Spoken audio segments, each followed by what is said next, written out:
제가 좀 송구스럽습니다. 뭐, 저도 뭐 별로 아는 것도 없고, 이렇게 어떻게 보면, 그, 신앙하는 입장에서 조금 이제, 며칠 정도 먼저 했다고. 그거 하나 가지고 이제 이렇게 시작을 하는데, 하여튼 송구스럽습니다. 그래서, 뭐, 근데 저는 그렇게 생각하는데, 야, 하나님 참, 뭐 좀 속된 말로, 오지게 훈련시키신다, 이런 생각이 들어요. 아니요, 지켜보고 있습니다. 지켜보고 있습니다. 네.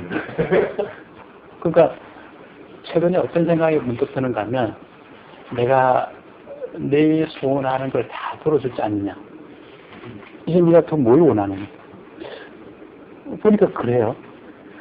내가 교수 대학 다닐 때 대학교 1학년 때 나 교수 되면 좋겠다. 그래서 꿈을 교수 되는 거 이렇게 잡았는데 우리 교수님한테 교수 되려면 어떻게 하면 됩니까? 물어봤더니 씩 웃더라고요. 이까짓 게 무슨 교수 되냐 이런 생각이었겠죠. 그 후로 10년 만에 제가 교수가 됐거든요. 근데 순탄하게 된 건 아니지만 그 과정에서 보면 하나님 살아계신다는 걸 제가 다 봤거든요. 이건 전적으로 하나님 하신 거구나. 네. 근데 하나님이 들어주신 거죠.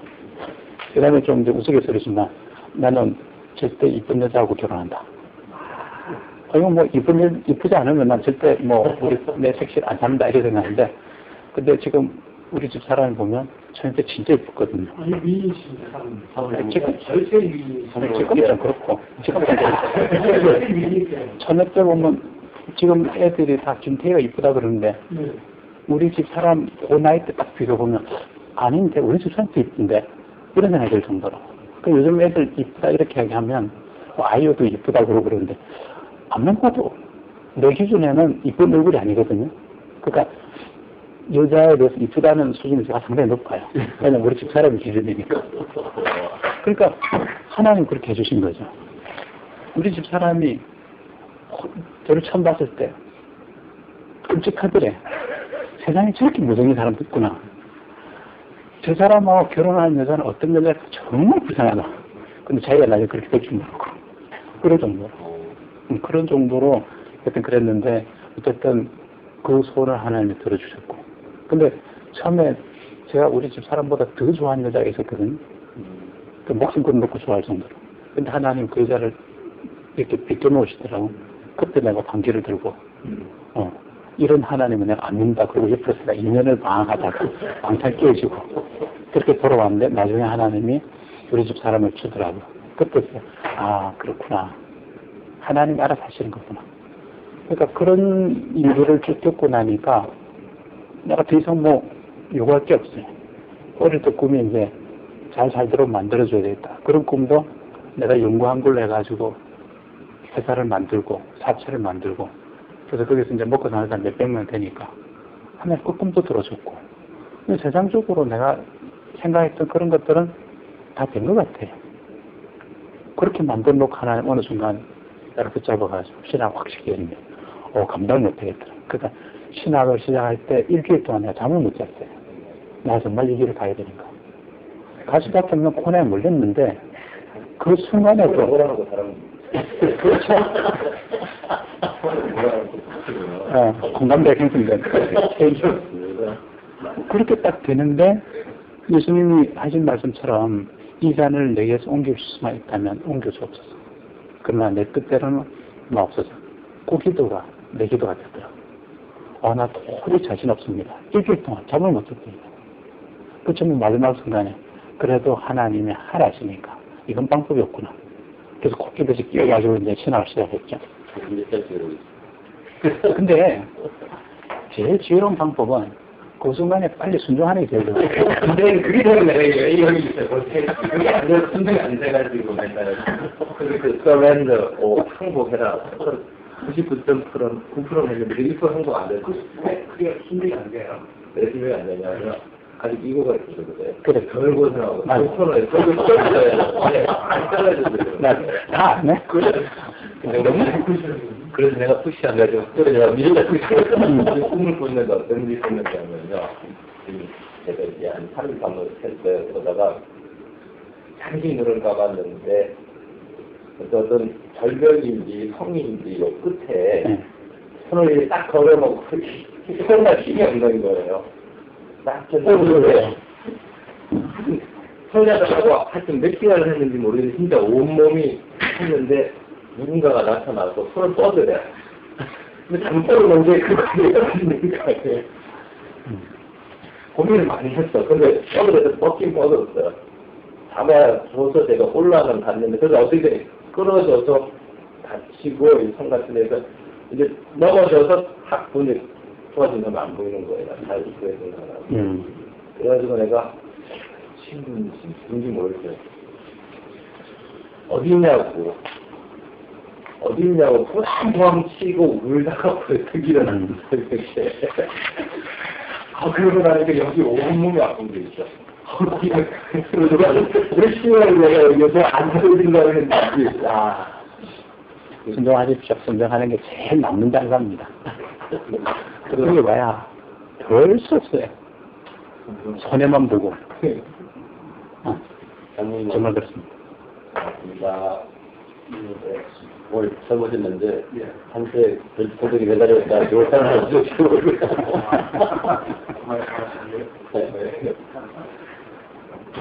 아까도 말씀드린 것처럼 오늘 갈 길이 좀 바쁩니다. 저는 어떻게 했는가 하면 이 스가라스 반을 오늘 하고 반은 다음번에 또 하고 그리고 그 다음에 말라기에서 하고 이렇게 계획을 잡았는데 어제 학장 목사님이 오늘 종강인 거 아느냐?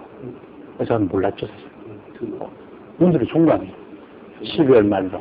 그 1월 1일부터 6월 말까지 새로운 학기가 시작이 되는데 그러니까 새로운 학기에는 제가 아까도 말씀드린 것처럼 우리가 지난번 1학기 때는 모세오경을 했죠. 그 장면 들으셨죠. 모세오경은 창세기부터 해가지고 쭉 다뤘고 그 다음 이제 2학기 때는 우리가 이제 소선지서 다뤘는데 오늘 이제 소선지서를 끝내야 됩니다. 이 스가랴서가 14장이나 되거든요. 지난번에 한번 했던 것처럼 한 2장만 해도 2시간 쭉 지나가 버리고 뭐 어떤 때는 뭐 한 줄 갖고도 1시간 지나가고 이럴 상황인데 14장을 다 끝낸다는 거는 현실적으로 무리입니다. 그 중간중간 짚고 넘어갑니다. 지난번에 제가 추석 프린트 한 거 받으셨죠? 안 되는 부분은 그 부분을 참조를 하시고 말라기에서는 제가 추석을 요약해가 왔어야 되는데 미처 생각을 못 해가지고 어제 홍천 오고 바로 서울로 왔기 때문에 제가 작업할 시간이 없습니다. 다음번에 올 때 제가 다시 요약을 해가지고 드릴 텐데 오늘은 중요한 포인트만 짚고 그냥 넘어가겠습니다. 그래서 다음번 강의할 때 신학기인데 강의는 주제가 이제 이 조직신학입니다. 그래서 성경의 토대를 만드는 그 조직신학, 그거를 이제 강의를 이제 들어가야 되는데, 제가 할 수 있는 시간이 12주입니다. 12주 만에 주교재를 박영룡 목사님에서는 조직신학책. 굉장히 어렵습니다. 그래서 요즘 웬만한 신학에서 그걸로 교재를 잘 안 쓴다 그러는데 너무 좀 어렵기도 하고 힘들기도 하고 그래서. 근데 저거는 그걸 가지고 도전하려고 그럽니다. 여기 있는 분들은 그 정도 수준이 될 줄 알고 그걸 도전하는데 그게 7권으로 되어 있습니다. 7권으로 되어 있는데 7권 모으면 이 정도 됩니다. 이거를 12주 만에 끝내야 되니까 책 한 권을 가지고 2주 만에 끝내야 돼요. 그러면 엄청나게 스피드하게 나가야 되는데 사실 보면 중요한 부분을 다 찾지 못할 수도 있어요. 그러면 그때그때 나중에 여러분들이 공부하셔야 됩니다. 포인트만 짚고 제가 넘어갈지도 몰라요. 그래서 하여튼 이번 참에 조직신학을 마스터를 해서 신앙의 뼈대를 만들어야 됩니다. 뼈대를. 그렇게 하면 어떤 상황이 되더라도 여러분들 신앙이 흔들리지 않을 것이다. 저는 그렇게 믿습니다. 그래서 그렇게 도전해 보려고 그러는데 저도 첫 도전이기 때문에 상당히 좀 조심스럽기도 합니다. 그래서 이 조직신학이 다분히 철학적이거든요. 굉장히 철학적인 부분이 많이 있기 때문에 성경을 이렇게 보는 것보다 더 난해할 수도 있어요. 근데 그 조직신학을 잘못하다 보면 은혜가 떨어질 수 있습니다. 그런 거를 유의를 하고 우리가 은혜 떨어지지 않는 쪽으로 제가 방향을 잡아갔습니다. 그래서 다른 사람들 보통 이게 신학교에서 신학 공부를 하다 보면 오히려 더 은혜가 떨어진대요. 그래서 설교를 전혀 할 수 없을 정도까지 그렇게 만들어서 버린다는데 그래서 우리 여기 신학교에서는 절대 그런 일이 일어나지 않도록 하려고 자꾸 붙들고 가는 겁니다. 그래서 성경도 보면 주변 신학적으로 이렇게 초점 맞추는 것도 모세오경하면 대충 그냥 줄거리만 끄대만 이렇게 훑고 지나가는데 저는 그렇게 안 했고 지금처럼 주겸신학 하듯이 그렇게 해석을 하고 소승지서도 보통 하면 그냥 줄거리만 쭉 잡고 넘어가는데 그렇게 안 하고 여기서 은혜를 발견하려는 것도 바로 그런 이 은혜의 그 덕이 떨어지지 않게 하려고 그쪽에다 초점 맞춘 겁니다. 그래서 오늘 이 서갈에서도 그런 관점에서 좀 짚고 넘어가고 말라기서까지 지금 끝내야 되는 지금 1시간밖에 안 남았습니다. 그래서 좀 죄송스럽긴 한데 기회가 되면 되는 대로 제가 보충을 또 해드리겠습니다. 소직씨는 교재가 우리 좋아하시는 박영론 목사님의 그 교회신학이라는 책이 있습니다. 박형룡. 네. 저 교회신학. 교회신학이라고 아마 되어 있을 거예요.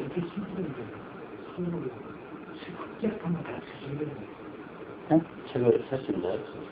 살 수 있을 거예요. 새거?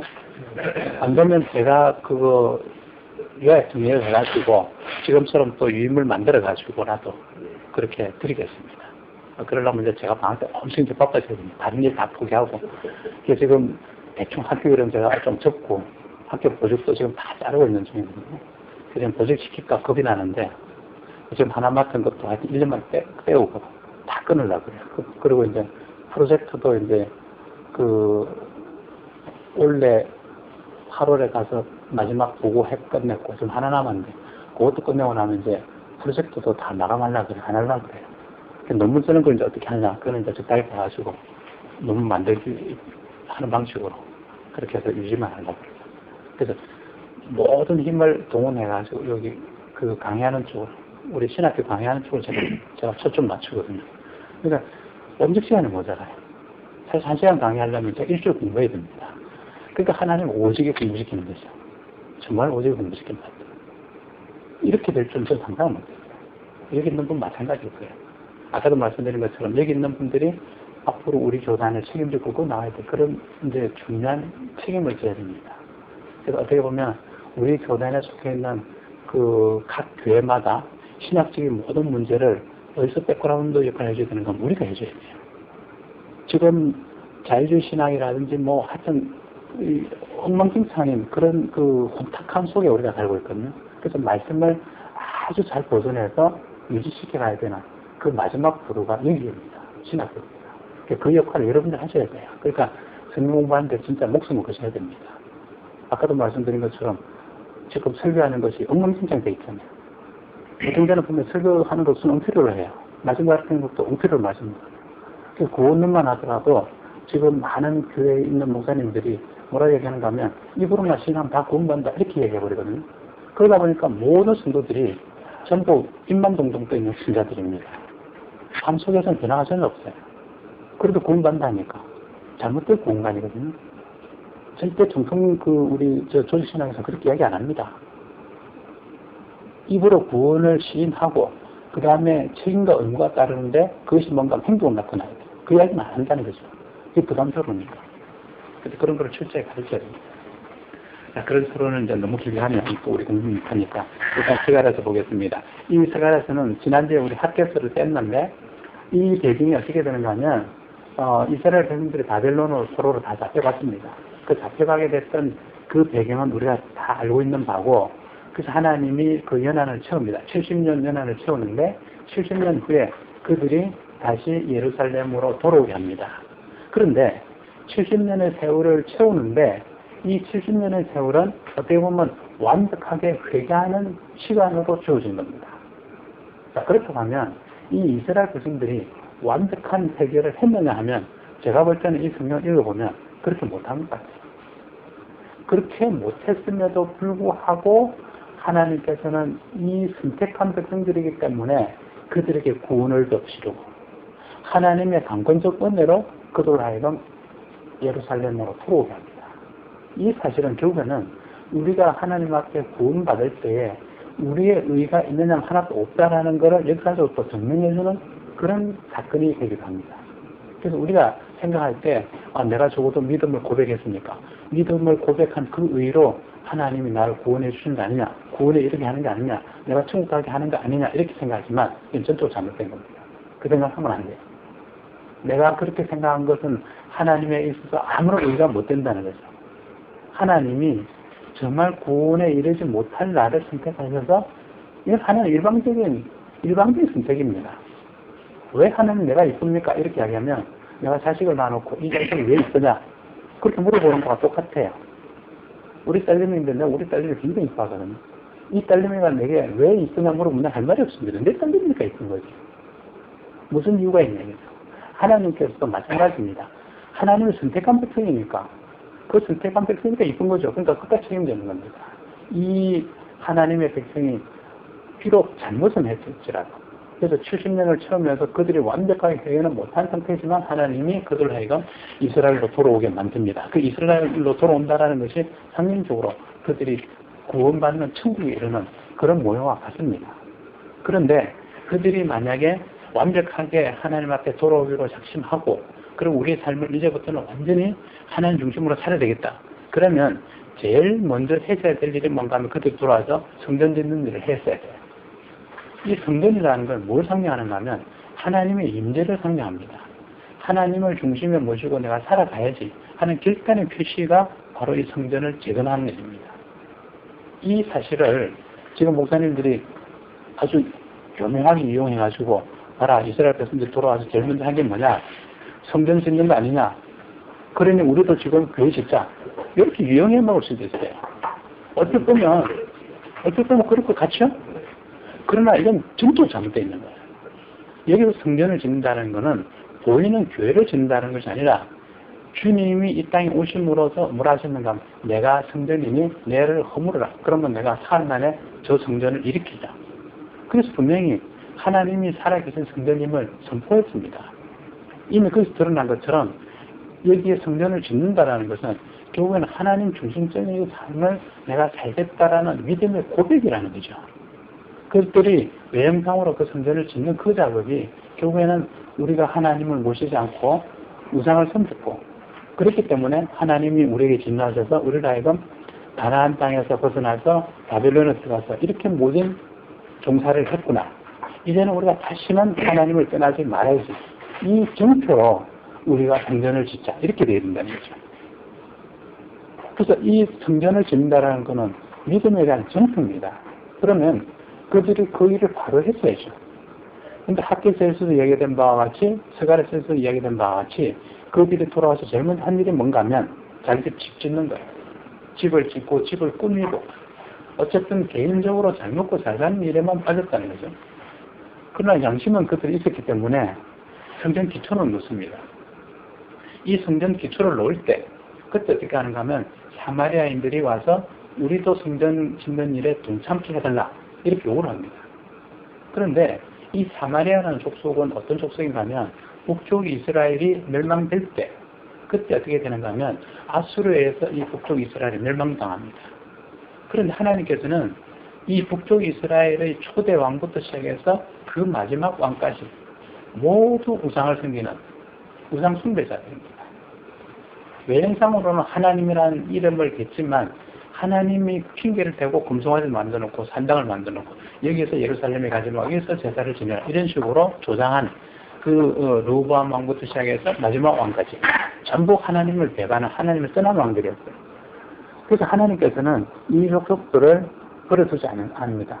그래서 징계를 하는데 어떻게 하는가 하면 그 땅 역사적으로 보면 가장 잔인한 족속 그 아수르를 강성케 합니다. 그래서 그 아수르로 하여금 북쪽 이스라엘이 멸망당하도록 하죠. 이 족속들은 어느 정도 잔인한가 하면 이 정복지에 들어오면 그 당시에 있는 그 족속들의 씨를 남겨두지 않습니다. 무참하게 그냥 강간해버리고 그리고 그렇게 해서 그 자식들 나면 혼혈족이 되죠. 그렇게 해서 민족의 순수성을 다 없애버립니다. 이스라엘은 혈통을 굉장히 중요시 생각하는 사람들입니다. 천면살상이죠. 하나님 선택된 족속이라는 것 때문에 자기들하고만 결혼하려고 하는 그래서 이방인들하고 결혼하는 걸 굉장히 꺼려하고 혐오하게 생각합니다. 그런 족속들이 아수르와 관계적으로 그렇게 그 상관돼가지고 또 거기 후손들이 나오는데 그 후손들을 뭐라고 하는가 하면 사마리아인이라 한다는 거죠. 그 예수님 당시에 그 사마리아인들 유대인들이 사마리아인들을 볼 때는 완전히 개취급 받으십니다. 사람 취급 안 하죠. 그렇게 된 것은 그들이 혼혈 족속이 되었답니다. 순수히 변질되고 때린 날입니다. 그 속에는 하나님을 향한 순수한 열정, 믿음의 관점에서 그렇게 봤으면 좀 이쁘게라도 볼 수 있는데 원식적인 면에서의 순수 혈통을 유지했다라는 것을 하나님이, 예수님이 굉장히 싫답니다. 예수님은 사마리아인들하고 충돌해줬어요. 그 이스라엘의 잘못된 생각을 바로잡으려고 합니다. 어쨌든 그 사마리아인들이 성전 짓는 일에 끼어들다는 거죠. 그러니까 이 유대인들 입장에서는 이건 도저히 불가능한 이야기죠. 어떻게 이방족 속이 하나님 이 거룩한 전을 짓는 일에 참여할 수 있느냐. 그래서 반대합니다. 그랬더니 이 사마리아인들이 어떻게 하는가 하면 그때 당시에 바사왕한테 고자질을 해가지고 이 성전 짓는 거를 방해합니다. 모함을 해가지고. 그래서 결국에는 이 이스라엘 백성들이 성전 짓는 일이 멈추게 되는데 이것이 이스라엘 백성들의 한계였죠. 그 사람들이 피적거리가 된 겁니다. 안 그래도 내 먹고 살기도 바쁜 판에 무슨 성전을 짓느냐. 이 내적인 그런 어떤 불만이 좀 있었는데 그런 일이 딱 생기니까 옳다구나 해서 핑계거리 하나 잡은 거죠. 이것은 하나님의 뜻이 아니다. 이렇게 선포를 합니다. 우리도 종종 그런 일들을 보죠. 교회에서 무슨 문제 생기면 지 생각해놔놓고 그리고 밖으로는 뭐라는 거 이것이 하나님의 뜻이다 이런 거죠. 이것은 지극히 하나님을 망령되게 걷는 일입니다. 십계명을 위배하는 겁니다. 십계명은 제일 중요하게 생각하는 하나님을 망령되게 하는 그 일을 이스라엘 백성들 스스로 했다는 거죠. 이건 하나님이 원치 않는 일이다. 그렇게 해서 그 성전 짓는 일을 18년 동안 방치해 놓습니다. 그러면 하나님도 이 이스라엘 백성들을 끝까지 그럼 방치할 것인가? 내 같으면 방치하겠죠. 내 같으면 방치합니다. 저 못된 족속들 도무지 아무리 봐도 이쁜 구석이 없는 거죠. 그렇지만 하나님은 한 번 선택한 그 하나님의 자녀를 끝까지 책임집니다. 그것도 달래죠. 그래서 어떻게 하는가 하면 학계 선지자와 스가랴 선지자를 보내줍니다. 나도 끌어줍니다. 용기를 불어넣습니다. 그 이야기가 쓰여져 있는 것이 학계서와 스가랴서입니다. 그래서 이 스가랴서를 보게 되면 1장 1절에 이렇게 기록되고 있습니다. 다리왕 2년 8월에 여호와의 말씀이 입도에 쓴다 베레가의 아들 선지자 스가랴에게 임하여 가라사대 해서 이 말씀이 기록된 것이 후가 아니라 진실된 하나님의 말씀이다 하는 것을 보여줍니다. 자, 그렇게 하면서 어떻게 하는가 하면 2절에 나 여호와가 무리 열조에게 심히 진노하였느니라. 하나님의 심정을 그대로 드러냅니다. 내 심정을 알아달라고. 그래서 이런 것은 결국에는 하나님께서 어떻게 하셨는가 하면 70년간의 바벨론에서 종살이에서 풀어주셨던 것이 결국에는 하나님께서 끊임없는 구원의 은혜를 베푸시려고 하는 하나님의 지극한 사랑을 니들 좀 알았으면 좋겠다. 그러니까 결국은 무슨 얘기인가 하면 이 스가랴서도 내가 생각할 때는 하나님이 일방적으로 나라를 사랑한다고 고백하는 연애편지, 짝사랑의 연애편지이거든요. 어쩌면 여기는 이스라엘 백성들이 결국은 나를 의미하는 겁니다. 나를 향해서 끊임없이 하나님이 사랑한다, 사랑한다, 사랑한다 하는데 나는 도무지 하나님에 대한 감정이 없는 거죠. 무슨 이것이 개같이냐 이런 식으로. 이것이 오늘날 성도들의 모습입니다. 감동이 없는 거죠. 예배 참석하는데 설교 듣는 그 순간에도 생각 딴 데가 있죠. 오늘 스키 타러 가기로 했는데 몇 시 출발하지? 부터 시작해야죠. 오만 잡년 다 들어오는 거죠. 이런 모습이 정말 하나님을 섬기는 경외하는 모습이 되겠냐 이거죠. 이스라엘 백성들 그렇게 한 겁니다. 오만 핑계 다 되고 요래 핑계도 저래 핑계도 하여튼 18년을 미뤄왔다 이거죠. 3절에 그러므로 너는 무리에게 구하기를 만군의 여호와께서 이처럼 이르시되 너희는 내게로 돌아오라. 나 만군의 여호와의 말입니다. 전지전능하신 하나님이 그냥 마음만 먹으면 뭐든지 할 수 있습니다. 그런 하나님이 뭐가 아쉬워서 이 백성들이 와서 애들복구를 하냐 해서 딱 보면 참 어떻게 보면 참 안타깝게 보이잖아요. 이 하나님 모습. 사랑을 구걸하는 자의 모습. 그분에서 실제로 총사하시니까 아주 실감 나시겠어요. 예. 그렇습니다. 사람입니다. 그렇습니다. 내게로 돌아오라. 내게로 돌아오라. 나 만군의 여호와의 말이다. 그리 하면 내가 너희에게로 돌아갈 것이다. 내가 너희 하나님 되어주겠다. 전지전능하신 하나님이 내 하나님이 되어주겠다는 거죠. 이것을 거부한다는 것은 참으로 어리석어 보입니다. 그런데 이스라엘 백성들이 그 어리석은 자들이라는 거죠. 근데 그 이스라엘이 상징하는 것이 결국에는 나라는 사실입니다. 이 성경에 나오고 있는 모든 세상은 결국에는 나를 의미한다. 이렇게 보시면 딱 맞습니다. 그래서 이 성경책은 하나님이 나를 향해서 짝사랑의 연애 편지구나 생각하면 100% 옳고, 그렇게 보고 해석하면 정확히 해석이 됩니다. 정말 은혜가 됩니다. 이거를 맨날 이스라엘 사람들, 아니야 나는 상관없고 맨날 이스라엘 사람들에게 얘기한 거야. 이렇게 하니까 맨날 남 이야기가 되는 거죠. 했다더라 이렇게 되는 거죠. 했다더라. 그럼 아무런 은혜가 없습니다. 오늘 또 하나님 이처럼 내게 이렇게 말씀하시는 거구나. 그러면 하나님을 잠시 떠나 있는 나의 모습을 또 돌아보게 됩니다. 아 그렇지. 내가 또 하나님을 잠시 또 잊었구나. 그래서 얼른 내가 하나님을 돌아가야지. 이렇게 깨닫게 하시는 그런 하나님입니다. 그 다음에 사실에 내 열조를 본받지 말라.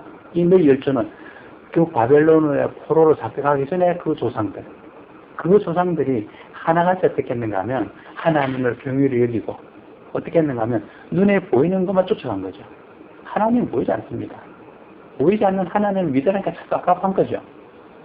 그런데 옆에 나라 사람들을 보니까 보기 좋게 바알 신을 툭 만들어가지고 이게 신이라니까 좋아 보이는 거죠. 근데 이 신이 뭐 하는 신이냐? 이 신이 농사를 아주 잘 짓게 풍성하게 해주고 자손들을 풍성하게 해주고 하는 풍성하게 하시는 신. 좋죠. 세상 살아가면서 물질이 풍성해져 자손이 풍성해지면 이만큼 큰 복이 어디 있겠어요. 그러니까 이 사람들이 생각합니다. 하나님도 섬기는 것도 좋고 그럼 하나님 내게 복을 주시겠지. 이왕이면 바알도 섬기면 바알도 내게 또 복을 주겠지. 이중복 받는다. 이렇게 계산하는 거죠. 세상적 계산을 보면 방식이 많습니다. 그러나 하나님은 유일하신 하나님입니다. 나 외에는 다른 신을 섬기지 말라. 나는 집사는 여호와다. 이렇게 분명히 선언되어 있습니다. 모세를 통해서 분명히 그들이 애굽에서 탈출해 나왔을 그 순간에 하나님 벌써부터 그렇게 못을 딱 박아놨어요. 그럼 평생토록 여호와만 바라봐야 돼. 옆에 좋아 보이니까. 그 좋아 보이는 게 홀딱 빠지는 거죠. 우리가 세상 살아가면서 세상이 너무 아름다워 보입니다. 보암직도 하고 먹음직스럽기도 하고 지혜롭게 할 만큼 탐스럽기도 한 거죠. 그러니까 세상 문화에 폭 빠지는 거죠. 그 문화에 빠지는 그것이 오늘날 보면 교회 안에 침투되어 들어가죠. 그래서 교회 안에 보면 제가 제일 싫어하는 것 중에 하나가 반주자가 없으니까 어떻게 하냐. 요즘 반주기 나와가지고 참 좋아. 그래가지고 교회 갖고 와서 좀 형편이 어려운 교회에서는 그 반주기 이용해서 찬송 부릅니다. 제일 좋게 싫어요. 세상 노래 뽕짝으로 해가지고 어떻게 찬송가를 뽕짝으로 만드느냐. 그것도 좋다고 듣고 이 세상 문화거든요. 그래서 저는 이렇게 가면 시골교회 이런 데 가서 하면 웬만한 그 반주기 꺼라. 없이 그냥 하자. 이렇게 나는 하는 거예요. 전혀 은혜가 안 된다는 거죠. 세상의 모든 문화를 교회 갖고 들어와가지고 그리고 복음성가라는 것도 만들어낸다 보면 그것도 보면 희한하게 저거 좋으려고 만들어 놓고 하나님을 찬양하는 것이 아니라 자기들 즐거우려고 만드는 그것으로 교회 가서 흥을 돋운다 이거죠. 그러면 세상 사람들 그 콘서트 하는 건 뭐가 다른 이야기죠. 근데 그것을 어떻게 하는가 하면 예배 시간에까지 갖고 들어와요. 11시에 예배 드리는 그 순간에도 그런 걸 넣어놓는데 그거 좋다고 그러고 저는 굉장히 싫어요. 그래서 우리 교회에서 보면 진짜 딱딱해요.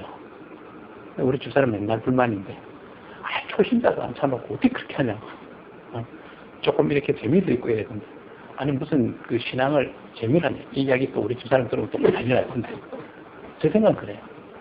아무리 초신자더라 초신자 때부터 그런 훈련을 시켜놔야 된다. 근데 요즘의 교회는 교회는 무조건 재미나게 만들었죠. 그래서 신나게 만들어가지고 교회들이 그거 아니거든요. 정말 그게 아닙니다. 오늘 이 순간에 이 이스라엘 백성들이 그랬다는 거죠. 세상 문화에 빠져가지고. 그래서 결국에는 그 열조들이 하나님을 떠났고 그것은 하나님이 깨닫게 하시려고 어떻게 했는가 하면 바벨론과 아수르를 매로 두셨다는 사실이에요. 그러면 이 아수르나 바벨론도 좀 눈치가 있는 사람들 같으면 야 하나님 우리에게 이렇게 은혜를 베푸셨구나. 그럼 어떻게 해야 되는가 하면 야 우리가 이스라엘 대신에 하나님을 잘 섬기자. 이랬으면 이야기 확 세상의 역사가 바뀌었을지도 몰라요. 한순간 요나가 가서 전도했던 그 니느웨에서 이 아수르의 본거지입니다. 아수르의 모태가 됩니다. 근데 그 니느웨 왕이 요나가 3일 길을 가서 이렇게 외쳐야 될 정도로 큰 성이에요. 근데 요나 입장에서는 참 이게 뭐 불만스럽죠. 어떻게 보면 우리하고 일본하고 같은 그런 관계인데 원수 같은 나라에 가가지고 복음을 전하라니까 입이 대빨 나온 거죠. 그러니까 이제 입이 대빨 나가 중중을 하면서 내가 제대로 하나 봐라 그러고 가가지고는 어떻게 하는가 3일째 열심히 가서 해야 될 그 이야기를 어떻게 하면 하루 만에 행 지나가 버립니다. 열람 듣고 말아라 그러고 그랬는데 그 역사가 벌어지는 거죠. 그러니까 선택된 자는 바로 그렇습니다. 우리가 뭐 별 관심 없이 그냥 교회 가 이렇게 했는데도 은혜 받고 거기서 구원의 길을 찾아간다는 거죠. 참 신비스러운 겁니다. 근데 어쨌든 그때 왕부터 시작해서 전부 교복을 입고 하나님 앞으로 다 돌아와서 그 니네성이 멸망하는 그 순간을 면합니다. 그랬으면 그 선조의 교훈을 보고 그 후대 왕들이 하나님 잘 믿다 이랬으면 하나님의 은혜가 어쩌면 아수르로 갔을지도 모르죠. 이스라엘 떠나가지고. 그런데 안 합니다. 그래서 결국은 어떻게 되는가 하면 이 아수르를 하나님이 나중에 매로 쓰시고는 그들에게 어떻게 하는가 하면 믿는 족속들에게 매로 활용했던 그 죄가를 그들은 묻습니다. 그래서 바빌론에게 멸망당해버리면 오래 살지 못해요. 아수르가 역사적으로. 바빌론도 마찬가지입니다. 잠시 잠깐 동안 하나님에게 어떤 쓰임만 받고 용도가 다하면 용도 폐기를 당해버립니다. 이런 어떤 기가 막힌 찬스가 오늘 우리에게도 왔다는 거죠. 이 찬스를 놓치면 안 돼요. 오늘 여기 앉아있는 여러분들도 보면 결국 하나님이 많은 자들 중에서 특별히 하나님의 일꾼으로 하나님의 종으로 선택하셨다는 거죠. 이건 어마어마한 복입니다. 근데 얘기 돼가지고 가볍게 여기고 아니 뭐 내가 내 발로 걸어왔는데 뭐 내가 내 발로 걸어가는 것도 당연하지. 그러고 사라져버리면 이 아수르나 바벨론이나 다를 바 뭐가 있냐. 기가 막힌 찬스를 또 놓치는 겁니다. 어쨌든 아무나 이 땅에서 목회자가 될 수 없습니다. 목회자가 된다는 그만큼 귀하고 또 어떤 의미에서 보면 하나님이 굉장히 중하게 책임을 묻는 자입니다. 모세를 보세요. 그 모세가 반석 한번 두드렸다고 그가 그렇게 소망했던 가나안 땅 못 들어가잖아요. 일반 백성이 그랬으면 하나님 아무 생각 안 했을 거예요. 쫄쫄쫄 따라가지고 가나안 땅 들어갔겠죠. 그러나 그는 이스라엘의 최고 책임자 하나님의 모든 책임을 집자했기 때문에 그 사소한 잘못 하나도 하나님 책임을 물으셨다는 사실. 오늘 목회자들에게 그 책임을 물으실 텐데 근데 이 땅 살아가는 많은 목회자들이 그 생각이 없어요. 일반 성도하고 다를 바도 없고 맨날 뉴스거리에 보면 뭐 잘못했다 나오면 그 단골 서절 올라오는 그 주인공이 보면 누군가 하면 목사. 참 창피스럽습니다. 정말. 어떻게 그런 사람들이 목회하겠다고 나섰냐 이거죠. 그러니까 이 땅에 있는 많은 목회자들이 어떻게 하는가 하면 사명자로 나서는 것이 아니라 직업인으로. 전에도 말씀드린 것처럼 우리 대학 교수한 사람이 뭐 그도 신앙이 상당히 좋은 사람이라고 난 생각했는데 한 번 또 한 얘기 뭔가 야 목사도 좋은 직업이야. 큰교회 목사면 야 우리 교수보다 응급 많아. 차도 보니까 아주 근사한 거 타고 다니지. 그 뭐 자기 자식이 나중에 목사한다면 자기 찬성할 거예요. 무슨 목사를 그렇게 하냐 이거죠. 믿음이 있다고 하는 그런 사람들조차도 그런 생각을 하는데 보통 사람은 오죽하겠냐 이거죠. 직업인으로서의 목회자. 이것이 오늘날 이 땅에 많은 목회자들이 하고 있는 행태입니다. 그러니 그들이 세상을 야할 수밖에 없고 자기 지위를 유지해야 되니까. 그 다음에 노예가 가지고 큰 소리 치려니까 교회를 빨리 보험시켜야 되고 큰 교회 지어야 되고 하나님은 그런 교회를 원치 않거든요. 오늘 우리는 절대 그런 일이 벌어지면 안 됩니다. 그래서 여기 있는 분들은 내가 아까도 말씀드린 것처럼 영원히 순수해서 내가 너무 감사한다. 그렇죠. 이 땅에는 다른 신학하는 사람들하고는 입장이 틀리잖아요. 우리가 세상 명예를 위해서 이 자리에 와 있는 건 아니잖아요. 명예 얻을 만큼 다 얻었잖아요. 뭐 교수고 이러면. 더 이상 구할 것도 없습니다. 저도 그렇게 생각하거든요. 내가 이 땅에 더 구할 건 없다. 내가 모든 것을 만족하나이다. 이제 오직 주님의 영광을 위해서만 일하게 하옵소서. 그 마음이 변치 말게 하옵소서. 제 기도 제목 그렇습니다. 그러니까 이제 프로젝트 포기, 기술 공부자를 다 포기. 근데 그렇게 하려니까 왜 또 유혹이 그렇게 심하게 들어오는지 내보고 사장해달라고, 대표이사 해달라고. 옛날에는 안 그래도 왜 요즘 그런지 모르겠어요. 이게 사탄이 시험 아닌 거죠. 옛날 같으면 얼른 했겠죠? 절대 넘어가면 안 되죠. 앞으로 여러분들에게 그런 유혹이 많이 올 겁니다. 옛날에는 못 느꼈던 그런 유혹들. 사실 옛날에 그랬으면 내가 참 잘 됐을 텐데 왜 하필 기회가 이제 오냐. 이렇게 할 때가 많이 있습니다. 그 순간을 잘 정리하셔야 돼요. 사탄이 기가 막히게 우리를 공격합니다. 그 다음에 사모님들한테 잘 아시고요. 내가 지내보니까 사탄이 기가 막히게 우리 아킬레스건을 건드립니다. 그게 뭔가 하면 사모님입니다. 지난번에 우리 교수님 사모님이 진짜 맛있게 줘가지고 우리 행복했었는데 그때 빠진 게 정말 원통할 거예요. 기가 막히게 우리 먹었는데. 어떠하지? 그렇게 주면 안 되는데. 수자리도 좋을 때는 못했어요. 그래? 오. 어째 또 해주시더라고요. 반주. 제가 복이 있습니다. 그러니까 하나님의 그 은혜가 실제로 하와를 통해서 하나님이 그 하와가 선악과 열매를 따먹는 그 순간을 보면 하나님 그 자리에 없습니다. 분명히 없어요. 인간의 자유의지를 제대로 존중하신 그 하나님이 믿고 맡겨놓는 순간입니다. 네가 나를 경외하겠느냐?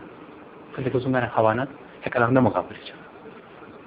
이런 식으로 아담을 무너뜨립니다. 결국에는 그 하와를 통해서 아담이 무너진 거죠.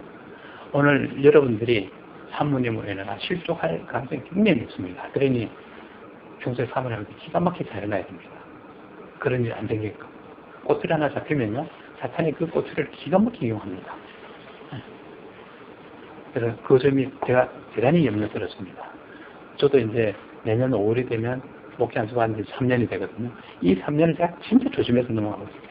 3년을 조심해서. 그 3년을 채우면 사탄도 유업을 시험할 때 유업이 도저히 안 넘어가니까 그다음부터 사탄 이야기 안 나오잖아요. 도망갑니다. 안 되면 도망가거든요. 그러니까 여러분들도 마찬가지입니다. 지금부터 나중에 목회 안수 받고 그 목회 안수 받을 때까지 조심하시고 그 다음에 목회 안수 받으면 하여튼 3년을 잘 거짓하셔서 잘 넘기시기 바랍니다. 자, 그 다음에 5절에 보면 너희 열조가 어디 있느냐 선지자들이 영원히 살겠느냐 이 이야기는 결국 우리 어리석음을 탓하고 있습니다. 선지자들이 삶이 얼마나 사는 얘기죠. 근데 그 잠깐 동안 준 그 기회를 왜 놓쳤냐 이거죠. 우리는 정말 어리석습니다.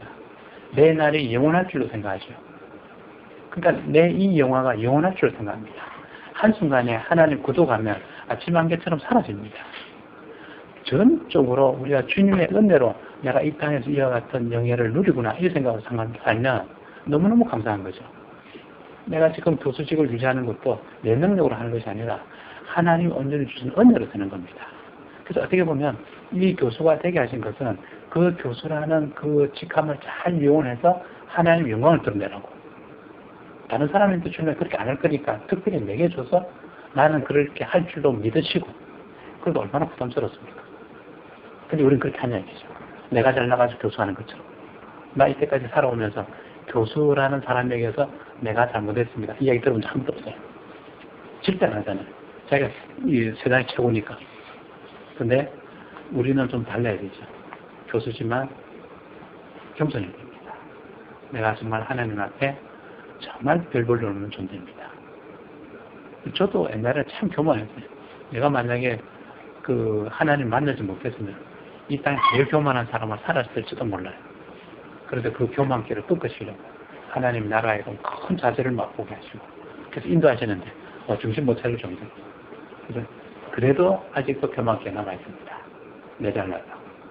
이것까지도 완전히 없어져야 돼요. 정말 그렇게 되도록 노력하셔야 됩니다. 그래서 어쨌든 제가 이렇게 강의하는 거는 잘 말씀드리지만 여러분들보다 며칠 앞서서 공부했을 뿐이지 더 많이 알아서 하는 것이 아니라는 걸 이해하시기 바랍니다. 그리고 잘못 이야기하는 것도 있을 수 있습니다. 그래서 나도 열심히 공부해서 먼저 공부해서 여러분들에게 안내해주는 그런 역할만 할 겁니다. 다음 학기 조직생활 하는 것도 뭐 음식도 이제 공부해야 됩니다. 그래서 다 포기하고 지금 들어앉아서 이제 그거 정리하고 이렇게 해야 되는데 뭐 이때까지는 혈압 관리도 잘 되고다가 요즘 혈압도 막 올라가고 우리 집 사람이 맨날 척거리 그렇다고 식좀 그만 보라 그러는데 안 할 수 없잖아요. 안 하고 어떻게 강의합니까?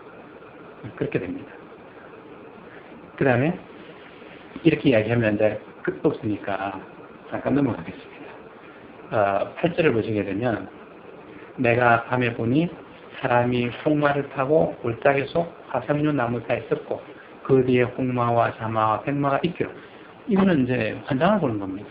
이런 부분들이 보면 선지서에 많이 나오는데 이 해석이 참 해석하기도 어렵고 해석을 조심해서 해야 됩니다. 까딱 잘못 해석하면 심각한 문제 생길 수 있습니다. 이단으로 빠질 수 있는 그런 함정도 이런 데서 나옵니다. 그래서 이런 걸 해석할 때는 우리가 보수적으로 해석하는 우리 선배들이 해석하는 걸 많이 참고를 하고 그 중에 다수가 지지하는 것을 우리의 견해로 이렇게 수용을 해야 됩니다. 그래서 여기 보면 홍마를 타고 있는 이 사람이 결국 누구냐? 오실 주님을 상징합니다.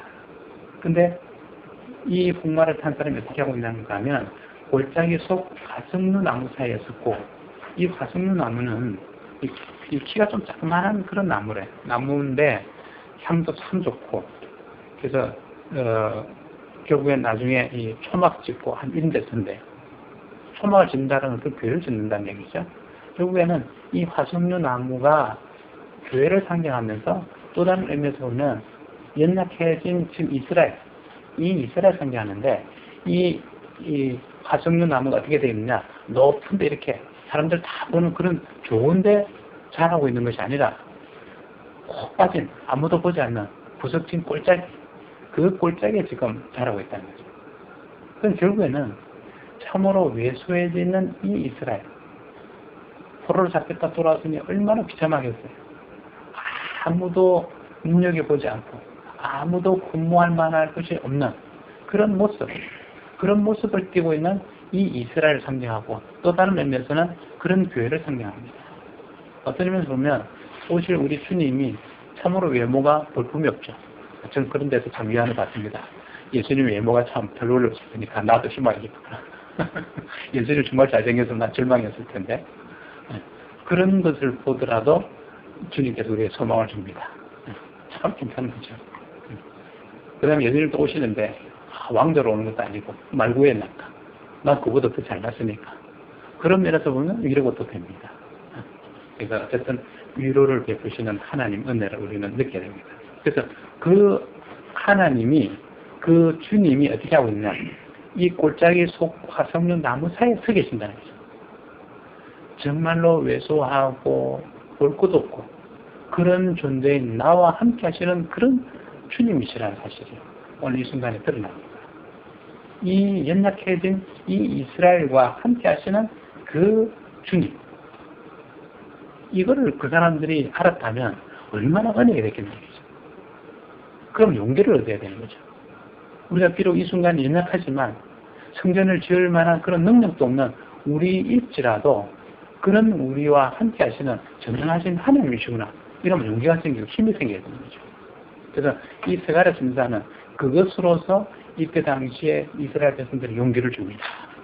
그래서 용기를 심어줘서 결국 결론은 그들이 용기를 내는 거죠. 그렇구나. 우리가 생각을 잘못했구나. 그래도 그 전때 선조들보다 낫습니다. 70년 동안 애국 종사를 하면서 우리가 어려운 가운데서 신앙이 더 굳게 자라죠. 우리 민족이 보면 참으로 어려웠을 때 우리가 몇십 년 전만 보더라도 보면 참 어려울 때는 정말 신앙들이 좋았어요.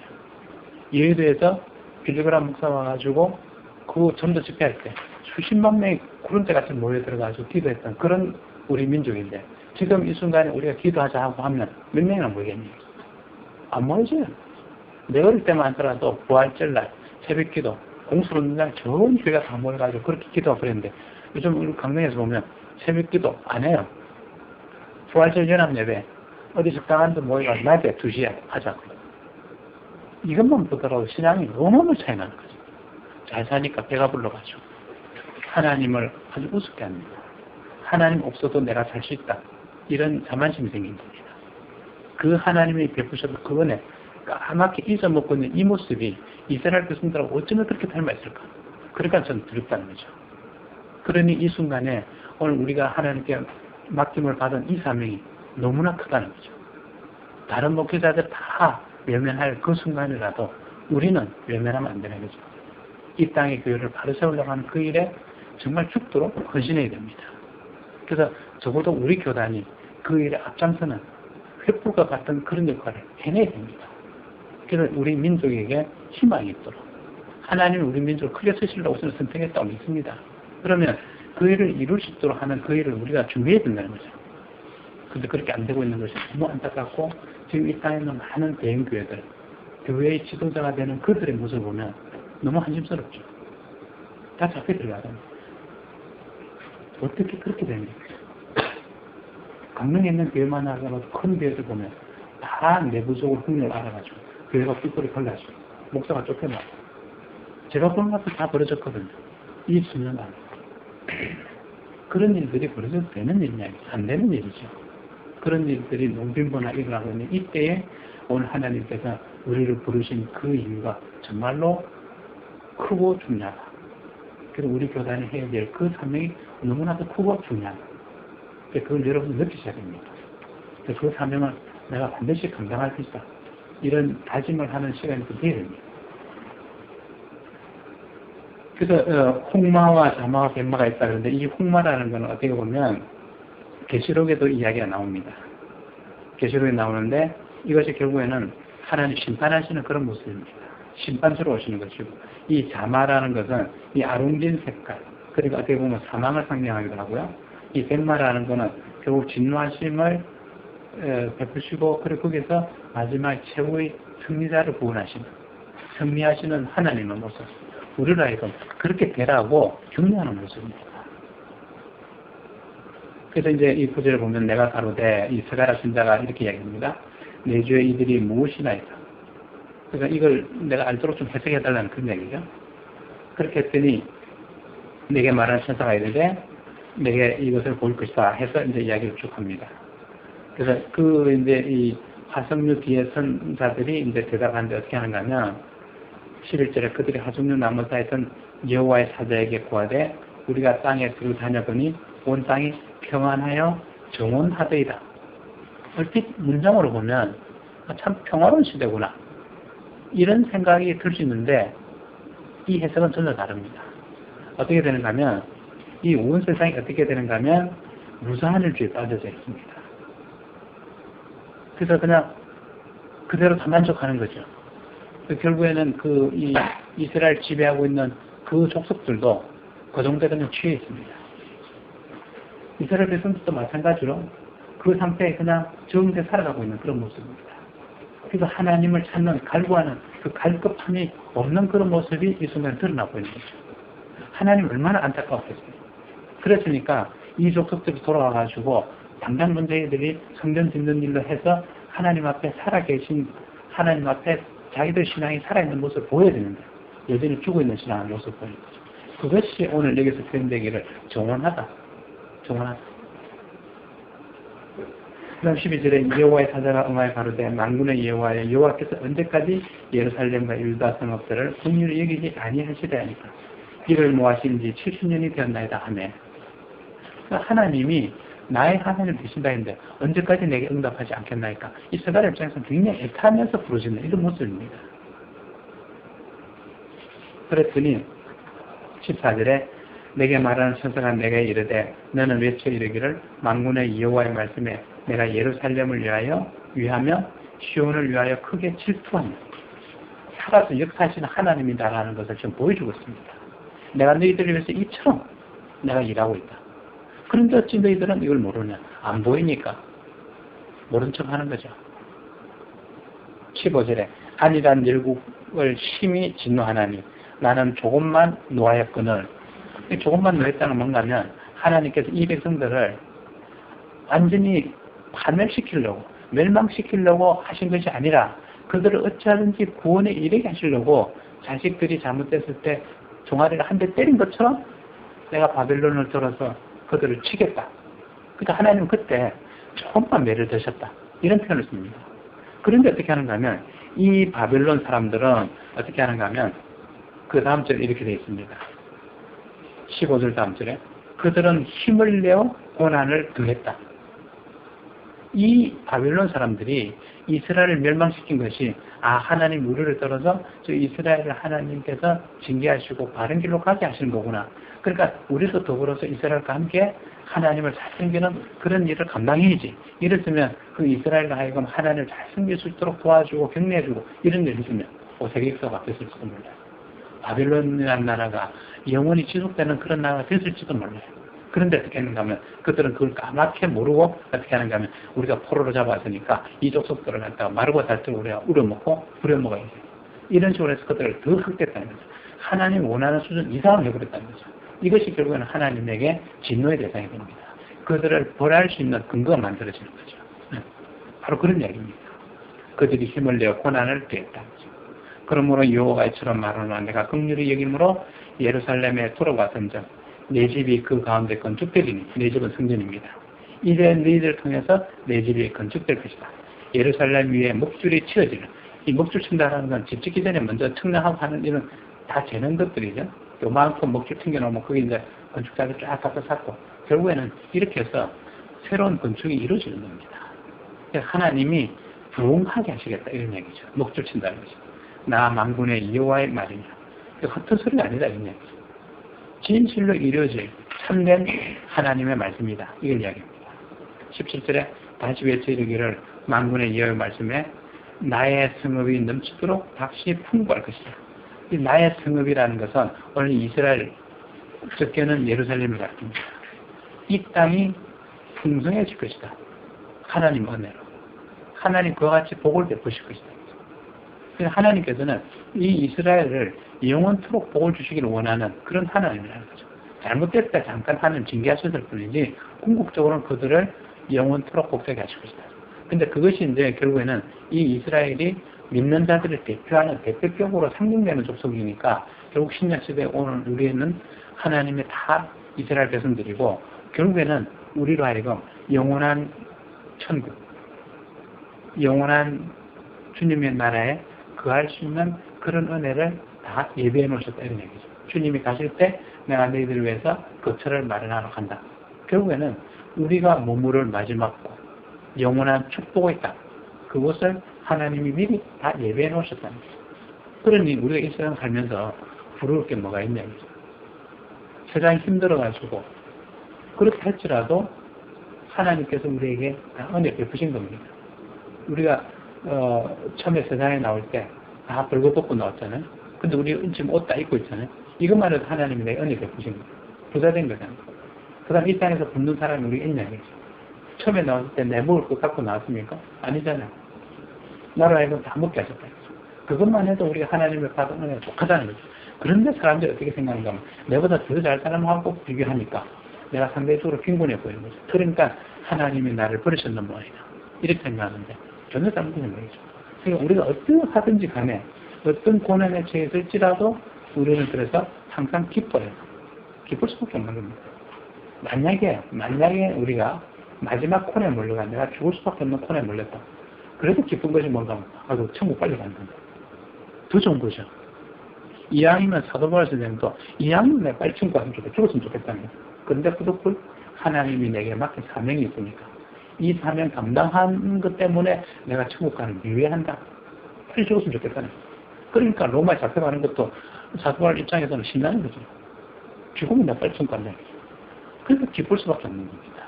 우리 성도들 삶이 이렇게 해서 기쁨으로 충만해야 됩니다. 그런데 이 땅에는 많은 교인들 보면 다 우월상이잖아요.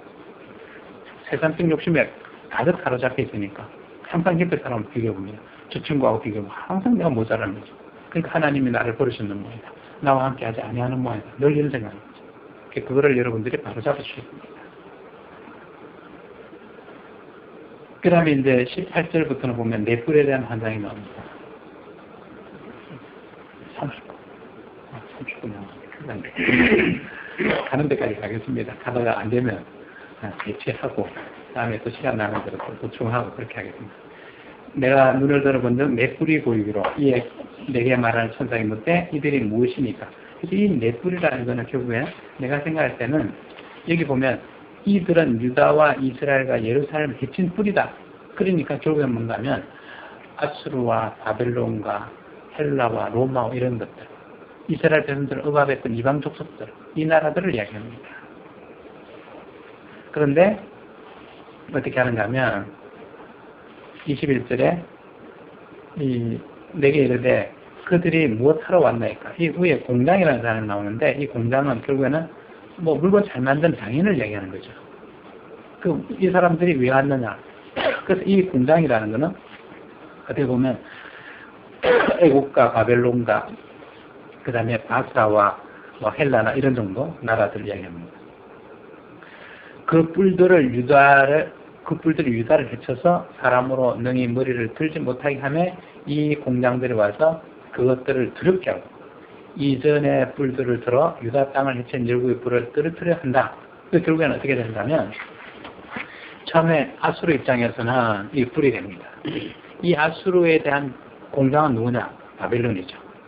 바벨론이 와서 아수르를 멸망해버리니까 아수르라는 그 뿔을 제거시키는 거죠.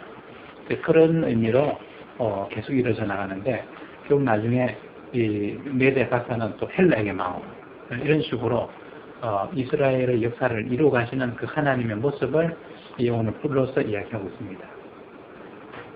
그럼 이 장들을 보면 내가 또 눈을 들어본 적 한 사람이 청량줄을 그 손에 잡았기로 이 청량줄을 잡았다는 거죠. 청량한다라는 것은 왜 하느냐 이거죠. 땅을 지어보고 그 땅을 어떻게 건설할 것인가 이런 의도를 담고 있는 거죠. 그래서 이 청량할 자는 결국에는 어떻게 보면 이 하나님의 은혜를 이루어가는 것, 뭐 주님 역하심이겠죠. 그래서 이들의 내가 어디로 가느냐 물은 적 내게 대답하되 예루살렘을 청량하여 그 장강을 보고자 하노라 할 때, 그래서 사들에 이르되 너는 달려가서 그 소년에게 구하여 이르기를, 그 소년은 여기서 스가랴를 얘기합니다. 하나님 보시기에는 스가랴도 애처럼 그렇게 느껴지는 거죠. 오늘 하나님께서 우리를 그렇게 보십니다. 장성했다 하면 하나님 우리에게 어마어마한 걸 물을 겁니다. 그러나 어린 소년이니까 우리가 다소 잘못할지라도 하나님 그 허물을 덮어줍니다. 우리 신앙도 그렇죠. 초신자 때는 저도 그랬는데 하나님께 진짜 때도 많이 쓰고 원망도 많이 하고 불평도 하고 그랬는데 이제는 전혀 못합니다. 그때만 하더라도 하나님 가 그럼 내가 왜 가요? 왜 그러세요? 이랬는데 지금 이 순간에는 하나님 가 그럼 예. 변명은 못합니다. 이제는. 그러니까 여기 와서 강의하는 것도 어떻게 보면 하나님이 명하신 줄로 저는 그렇게 믿습니다. 주님이 가라 하니까 할 수 없죠. 가지고 눈이나 눈치 보고 새벽에 총알같이 넘어오고 그런 일을 하는 것이 결국 이제는 이 순간에는 하나님께서 나를 아직 어린 신앙으로 여기지 않을 것이다. 이제 장성했으니 하나님께서 내게 책임 물으실 겁니다. 그게 두렵습니다. 완전 때도 못 쓰죠. 옛날에는 기도할 때 하나님 내게 이런 것도 주시고 저런 것도 주시고 맨날 주옵소서 되는데 이제는 기도하는 것이 보면 주옵소서가 아니라 주님의 영광을 위해서 하게 하옵소서. 나라에는 이 일을 하게 하옵소서. 저 일을 하게 하옵소서. 달랄 게 없어요. 내가 이제 더 뭐 주냐 이거지 이제. 우리가 다 그렇습니다. 이제 우리가 하나님께 구할 게 없어요. 이 정도 신앙이 되면 이제 주님의 영광을 위해서 내가 무엇을 하리까? 그 길을 주님께서 내게 보이시옵소서. 이렇게 기도가 바뀌어야 됩니다. 매일 생각하는 것이 오로지 주님의 영광을 위한 그 일이 무엇이니까 내게 지혜를 허락하셔서 그 일을 알게 하옵소서. 그렇게 가야 됩니다. 오늘 또 내게 이런 부를 주시고 저런 명예도 주시고 이 기도할 단계는 이제 지났습니다. 해봐야 안 들어주거든요. 제가 그걸 알기 때문에 그런 이야기 기도 안 합니다. 전혀 안 합니다. 그래서 교회에 대한 것도 하나님의 나라하여금 우리 교회가 부흥되게 하옵소서 이런 기도 잘 안 합니다. 저는. 때가 되면 하나님 어련히 주실 것. 다만 이 교회가 이 순간에 하나님 영광을 위해서 무엇을 하리까? 이렇게 하는 거죠. 그랬더니 하나님 채우시더라고요. 처음에 우리 먹기 살기 바빠가지고 임대료 그 융자낸 거 그거 갚아야지. 그래서 은행에 빚 갚기만 했는데 그랬더니 맨날 마이너스 되던데 아 그게 아니구나. 이 순간에도 하나님 일을 해야 된다. 그래서 뭘 하지? 그래 선교해야 돼. 그래서 어려운 목회자 구원. 내가 사례비 안 받으니까. 그래서 헌금 들어오는 거 안뚝 잘라가지고 후원금 보내고 장학금 냈더니 그 다음부터는 그 밀린 융자 갚는 거 두 마리 갚게 되더라고요. 그 재정 보는 사람 부자줬어요. 그러더니 최근에 또 일들이 벌어집니다. 이번 주를 가면 또 무슨 일이 벌어질까 난 지금 궁금해서 미치겠는데 내일 가면 또 새로운 일이 또 벌어질 것 같아요. 그런 길이에요. 그 나의 욕심으로 이 교회가 빨리 부흥해가지고 어떻게 이 생각 안 합니다. 옛날에는 내가 교회 지어야지. 그 처음에는 교회 지으려고 막 서둘렀는데 그때 뭐 제자들에게 압력 나가지고 레미콘 하는 제자한테, 야, 너 레미콘 갖고 기초 쳐. 그 다음 어떤 사람한테, 너 자재 갖고 와. 이래가지고, 순간적으로 교회가 다 지어질 것 같더라고. 땅도 구했고. 그런데 하나님이 탁 막는데, 땅이 허가가 안 돼. 압력능을 해봤는데, 안 되더라고. 근본적으로 안 되는 땅이야. 땅을 잘못한 거지. 아, 그때 내가 느낀 거지. 이게 내 의로 했구나. 내 의지로 했구나. 내가 그 교회를 지으면 내가 교회 지었다 할까봐 하나님 아예 처음부터 나가신 거예요. 그래서 그 자재 주기로 한 놈이 잡혀 들어가 버렸어요. 그 주겠다는 자재 날라가 버렸고 땅도 안 돼. 그래서 결국 하나님이 이렇게 하라는 게 아닌 거구나. 나중에 교인들이 모이면 그 교인들이 자발적으로 교회 짓더지. 그래서 내가 교회 지었다고 하는 이야기가 절대 안 나오죠. 목회자가 그 생각하죠. 지가 교회 지었다. 자기가 교회 짓는 전혀 하나님 지었죠. 그 사실을 알기 위해서 이제 교회 짓는 거 다 포기하고, 그래서 어쨌든 이 순간에 주님 영원히 해서 우리 위한 무엇을 할까? 이것만 생각해요. 그랬더니 그 원이 넘치더라고. 실제 물질적으로도 든든해지는 것 같고. 그래서 내가 참 어리석은 신앙이구나. 어리석은 목사였구나. 그런 걸 깨닫죠. 이 이스라엘 백성들 그렇습니다. 이거는 다를 거 하나도 없어요. 그 순간에 세상적으로 계산하는 거죠. 성전 안 짓고 그 돈 갖고 내가 잘 먹고 잘 살면 우리 집 더 좋은 거 지을 수 있겠다. 이렇게 생각한 겁니다. 그러니까 참 기가 막힌 건 뭔가 하면 핫게스에서 우리가 본 것처럼 하나님이 그 전에 성전은 솔로몬 성전 이때만 하더라도 70년 포로 생활했으니까 나이 많은 할아버지 80 넘은 이런 할아버지들은 이미 솔로몬 성전을 본 사람들이에요. 한 10살 때 봤으니까 기억이 다 남잖아요. 그거 팔았던 거. 근데 이제 포로생활 마치고 돌아와서 어떻게 뭐 젊은 애들이 성전 짓는다고 또 짓는데 보니까 이야 어떻게 저게 성전이야? 너무 초라한 거죠. 그 자재들을 어떻게 했는가 하면 솔로몬 성전을 지을 때는 하나님이 다윗이 그 은혜 받아가지고 내가 하나님 위해서 무엇을 할까 하여튼 뭐 은혜가 넘쳐가지고 있는 대로 없는 대로 뭐 레바논에 가가지고 그 백향목 다 사오잖아요. 그때 백향목이라는 것은 건축 자재는 최고급입니다. 우리나라로 치면 금강송이죠. 그 좋은 자재로 성전을 지어댔으니까 얼마나 화려했겠네요. 돈 많았으니까. 그때만 하더라도 다윗 시대는 이스라엘 역사상 가장 부강한 그런 시대였습니다. 돈 있는 대로 다 갖다가 성전 지을 준비했으니 얼마나 화려한 성전을 지었겠는지. 그런데 이 순간에는 성전을 재건하는 이 스룹바벨 성전은 어떤 성전인가 하면 이제 겨우 포로에서 풀려나가지고 가진 것도 없습니다. 빈손이죠. 그 빈손인 걸 하나님 다 압니다. 그래서 하나님 어떻게 하는가 하면 네가 레바논에 백향목을 가져다가 성전을 건축할 이야기 없어요. 어떻게 하는가 하면 네가 지산에 올라가가지고 그 나무를 베어다가 전을 건축해라. 그렇게 지어도 내가 그게 영광으로 임할 것이다. 내가 기뻐할 것이다. 그러면 그 디산의 그 나무라는 뭔가 하면 예루살렘을 다 비워두고 포로 잡혀갔으니까 그러니까 이제 완전히 황무지가 된 거죠. 그러니까 어떻게 나무 씨앗이 날라와가지고 거기서 이제 싹이 나가지고 한 70년 동안 살았으니까 잡목들 많이 살았겠죠. 그래 70년 살아면 대부 이 정도 둥치 내겠죠. 그런 것들 배워다가 성전 지으라 했으니 이게 솔로몬 성전하고 게임이 되겠네요. 그러나 이전 성전보다도 이후 성전이 더 영원할 것이다. 내가 그걸 더 기뻐한다. 내가 거기에 임재할 것이다. 하나님, 우리 외모를 취하는 하나님 아니라는 거죠. 그 중심을 보시는 하나님입니다. 내가 얼마나 하나님을 사모하는 마음이 있느냐, 그것을 보시겠다는 거죠. 그런데 지금 이 땅에 있는 많은 교회들이 하나님을 진심으로 섬기는, 하나님이 진실로 기뻐할 만한 그런 교회가 몇 개나 됩니다. 외모는 얼마나 화려합니까? 그 다음에 교회 첨탑은 하늘 높은 데까지 찌르고 올라가죠. 어쩌면 바벨탑일지도 모릅니다. 바벨탑 같아요. 하나님 영광은 더하지 아니하고 외모만 화려한 솔로몬 성전과 같은 그런 모습. 그 솔로몬 성전을 하나님 어떻게 했는가 하면 영원토록 보존한 것이 아니라 그 성전을 완전히 허물어 버렸어요. 그리고 이제 새로 지어진 이 성전, 스룹바벨 성전을 어떻게 하는가 하면 하나님 이 이후로 500년간 지속합니다. 그리고 주님이 오시고 주님이 오실 때까지 이 성전이 그대로 존재합니다. 그리고 이제 주님이 오셨으니까 오신 주님이 이제 온전한 성전이죠.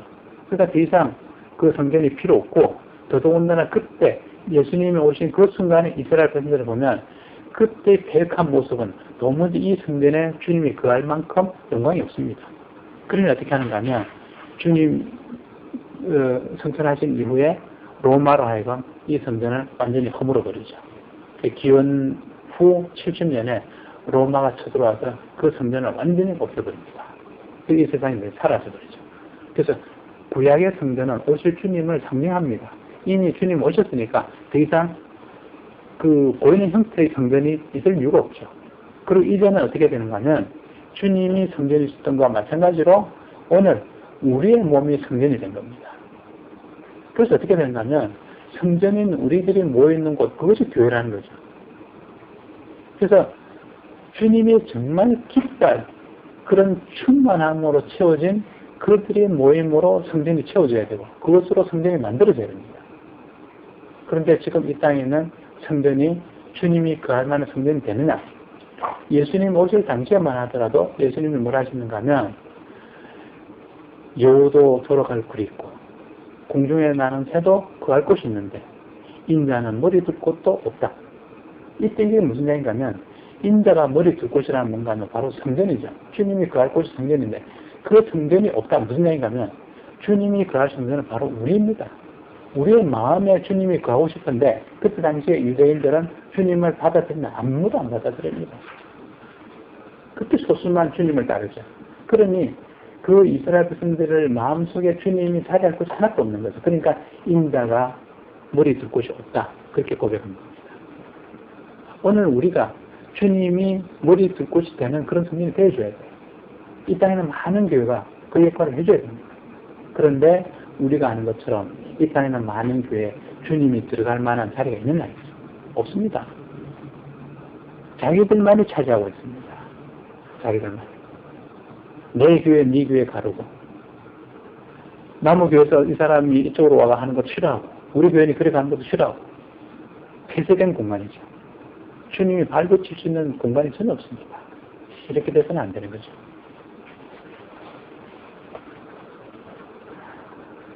그 다음에 이게 청량하는데 2장 4절에 소년에게과에 이르기를 예루살렘의 사람이 그하리니 그 가운데 사람과 육축이 많으므로 그것이 성곽 없는 촌락과 같으죠. 이 말도 자기색을 되는데 성곽 없는 촌락하면 외형상으로 느낄 때 참 황무해졌구나 이렇게 생각할 수 있게 되는데 그 이야기 아니라 성곽 없는 촌락이라는 것은 얼마나 사람이 많았으면 그 성곽을 만들 수 없는 거죠. 성곽을 다 허물고 그리고 또 그 너머에까지 사람이 거할 수 있는 정도로 그렇게 충만해지는 거. 복된 그런 모습을 드러냅니다. 이 성경을 해석하는 게 참 어렵습니다. 문자적으로 보면 참 해석할 수가 없고 그러다 보면 밑줄도 세고 그래서 성경 해석할 때는 반드시 아까도 말씀드린 것처럼 많은 우리 선배들 중에서 정말 믿음이 좋은 사람들이 내놓은 그런 견해와 그리고 그것을 다 조합해서 내 믿음으로 고백해 놓았어. 그래서 만들어집니다. 제가 이 말씀드리는 내용 중에 상당히 많은 부분은 주석책이 없는 이야기들이 많이 들어갑니다.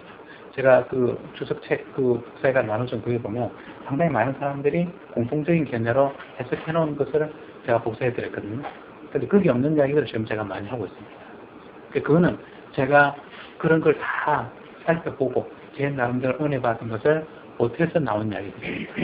그래서 저희 이제 소망하는 거는 여기 계신 여러분들도 나중에 그런 식으로 성경을 읽고 못해서 나중에 우리 교단만의 주석책이 좀 나왔으면 좋겠어요. 지금 제가 보는 많은 주석들 정말 많은 책들이 나와 있지만 어떤 데는 보면 내가 정말 아쉬운 부분들이 많아요. 이 부분을 왜 해석을 못 해놨을까? 그런 것들을 여러분들이 풀어서 더 보태서 정말 우리 후대에 우리 후배 목사들에게 더 좋은 교재로 이렇게 남겨줄 수 있는 그런 작업을 해야 되지 않을까 생각합니다. 그 다음에 이제 5절에 보면 여호와의 말씀에 내가 그 사면에 불성강이 되면 그 가운데 영광이 되리라. 이 불성강이 된다는 건 뭘 생각하면 된다면 그 애굽에서 출애굽할 때 이 이스라엘 백성들이 불기둥으로 인도함 받았죠. 오늘 마찬가지로 주님께서 이 불성강으로 이들을 지키겠다는 거죠. 보호하시겠다는 거죠. 그냥 승각이 아니라 불승각으로. 그렇게 되니까 누가 감히 이 이스라엘 백성들 대하로 들어오겠냐. 그런 무한하신 은혜를 이 순간에 하나님이 내어 보이고 있는 겁니다. 그 다음에 그 가운데 영광이 될 것이다. 하나님 임재하시겠다는 거죠. 내가 친히 너희 하나님이 되어줄 것이다. 영원토록 우리 함께 하실 하나님이라는 걸 선포하고 있습니다. 얼마나 은혜가 되는 그런 구절의 말씀입니다. 근데 이걸 읽어도 무덤덤해진 게 지금 현재의 우리 성도들의 모습입니다. 아무런 감동이 없는 거죠. 이 순간에는 어떤 면에서 보면 참으로 전율이 울려야 됩니다. 정말 이런 하나님이구나. 내가 도무지 어떤 표현으로도 내가 감사를 다 표현할 수 없겠구나. 이런 은혜가 넘쳐야 됩니다. 근데 그런 기쁨이 없잖아요. 무덤덤합니다. 뭐 하나님이 있다 하니까 있는지 없는지 내가 본 적도 없고 딱 그렇죠. 하나님 한번 봤으면 좋겠다. 보여줘도 믿겠냐 이거죠. 보여줘. 그러니까 나사로하고 부자가 있는데 그 부자가 지옥에 가가지고 나사로라 이거 우리 가족들한테 보내주세요. 그러면 나사로 가서 이야기하면 내가 이 불구덩이 있는 이야기를 하면 그들이 하나님을 믿겠나이다. 주님을 믿겠나이다. 이러니까 주님 뭐라 그러죠? 나사로 보내줘가 소용없다. 내가 모세도 보내줬고 선지자 다 보내준다. 그때 믿었냐 이거죠. 그렇습니다. 우리 영혼들이. 실제로 증거를 다 보여주는데 이 성경 외에 무슨 증거를 또 구하냐 이거죠. 그런데 이 땅에는 많은 사람들이 지금 이 순간에도 환상을 보려고 합니다. 기도원 가가지고 내가 환상을 봤으면 좋겠다.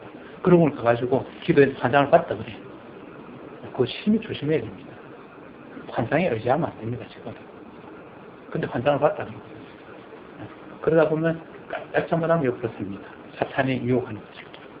그래서 여기 계신 여러분들은 그런 환상을 추구하지 말고 오직 이 말씀에 근거해서 그러니까 어떻게 보면 이 신앙도 정말 어떤 보면 이 어떤 범위를 넘어서지 않나. 그러니까 뭐라고 표현해야 되지? 그 선을 넘지 말았으면 좋겠어요. 이 말씀에만 근거해가지고 말씀 위에 또 다른 걸 담아하면 그것이 결국에는 우상이 되는 거죠. 이스라엘에서는 하나님만 섬기면 되는데 괜히 바알도 섬기고 드라빔도 가져오고 이래 쫄딱 망한 족속들이다. 이 말씀만으로도 우리는 충분하다.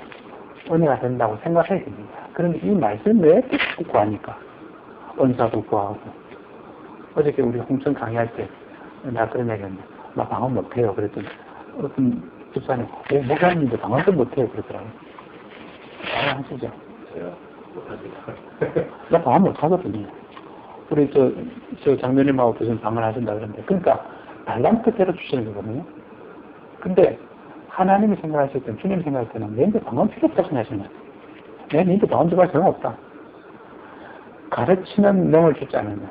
말씀을 보고 깨닫는 그 은혜만 내게 허락하신 것만 해도 지금은 그렇게 생각합니다. 그것만 해도 감사합니다. 이 말씀을 보면 문득문득 깨닫거든요. 그게 얼마나 좋은 은혜냐. 그 이상 나 바라는 거 없어요. 그래서 요즘은 아예 옛날부터 그런 게 아닌데 옛날에 장로 시절 때 30살 때 장로 되면서 좀 폼 나고 올라고 가서 병자들은 기도 탁 하면 병자가 발뜨기 나고 그 다음 기도할 때 방언으로 쫙 사람들 앞에 하면 장로로서 얼마나 폼 나고 있나 이렇게 해가지고 새벽 기도가 맨날 그인데 방언 기도 해달라고 그렇게 됐거든요. 참 어리석죠. 어느 날 주일날 새벽 기도 가서 딱 기도하는데 한순간 머리에 퉁 얻어맞는 거 있으면 가면 내가 네게 가르치는 놈을 주지 않는다. 네가 더 내게 뭘 구하는가. 그런 깨달음이 툭 오는 순간부터 내가 잘못했습니다.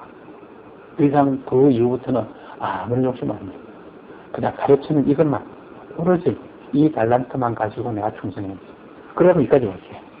어떻게 제가 세상적으로 솔직히 한번 생각해보세요. 세상적으로 어떻게 여기 있는 분들 모셔놓고 내가 이렇게 강의하겠어요? 불가능한 이야기입니다. 정말 불가능해요.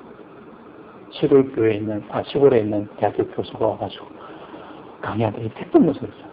그런데 이게 하나님 은혜입니다. 이것보다 더 귀한 은혜가 어딥니까? 이것만 해도 저는 정말 감사해요. 더 이상 내가 주님께 바라지 않습니다. 오직 이 일에 충성하기만 하고 있어요. 그렇게. 정말 진짜 감사해요. 근데 이제 이왕이면 방언도 하고 이런 것도 연습이 그럼 참 좋겠죠. 근데 안 바랍니다. 필요할 때 하나님에게 허락하십니다. 이렇게 생각합니다. 실제로 오순절에 나가다락방에서 그 방언이가 틀린 것도 보면 그 순간에 굉장히 급박한 순간이거든요. 이 방인들은 막 전해야 되는데 말이 통하지 않을까요? 그 급박한 순간 하나님이 그런 언을 주신 거죠. 방언이 아니라. 그러니까 가서 인도에도 전하고 온 세계 가서 전했잖아요. 지금으로 치면 그 사람들이 무식쟁이들이잖아요. 언제 뭐 여부를 배웠겠어요. 그래서 그 순간에 하나님이 그렇게 언을 베푸셔서 그들로 하여금 일을 하게 하시지 않습니까? 근데 지금은 왠지 필요 없습니다. 아쉬운 데로 가가지고 뭐 좀 못하는 용어로 이야기하면 되니까 무슨 방안이 필요하겠어요. 그것만 해도 좋다. 그래서 말씀을 깊이 깨닫는 이 연사가 내게는 정말 소중한 겁니다.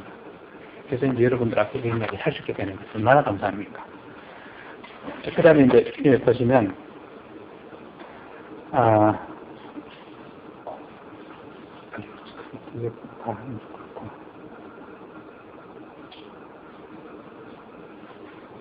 여기 3장에 가서 보시면 대제사장 여호수아는 여호와의 사자 앞에 섰고 여기 환상으로 좀 봅니다.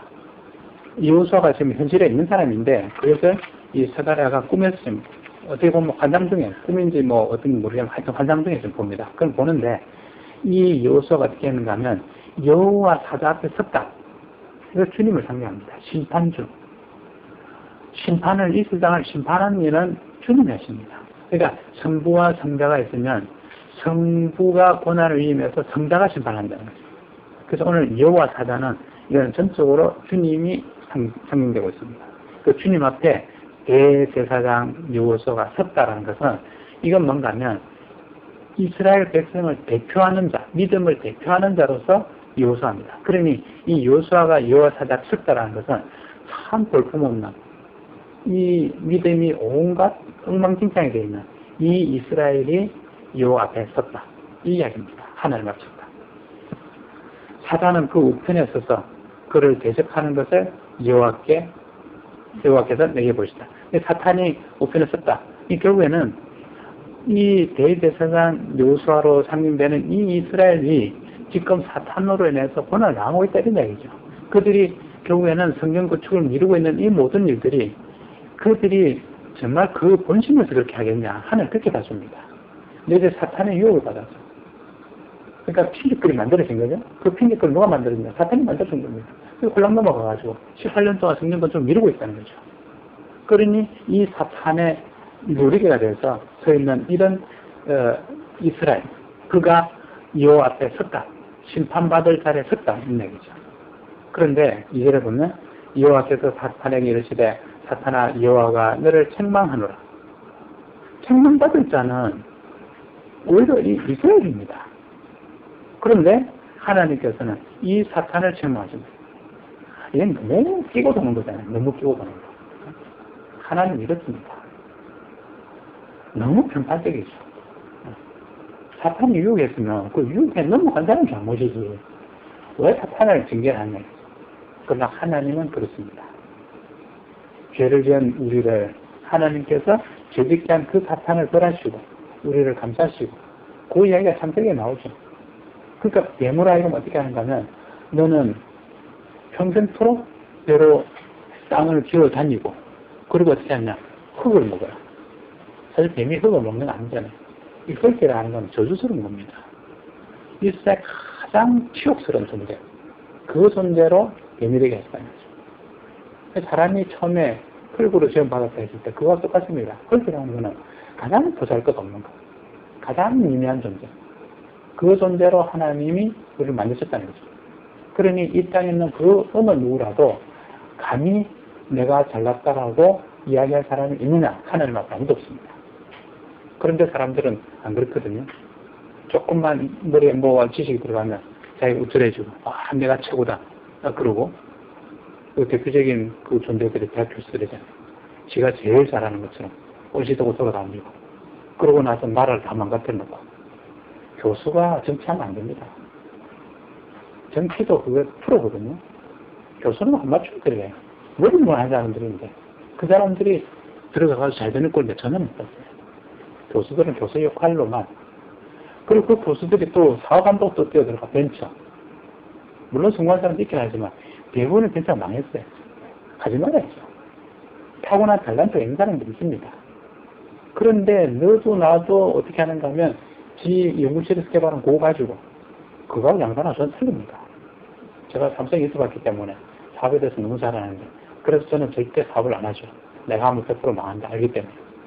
그런데 그 연구실에 개발된 거 사업하려고 다 설치해. 우리 대학에도 그렇습니다.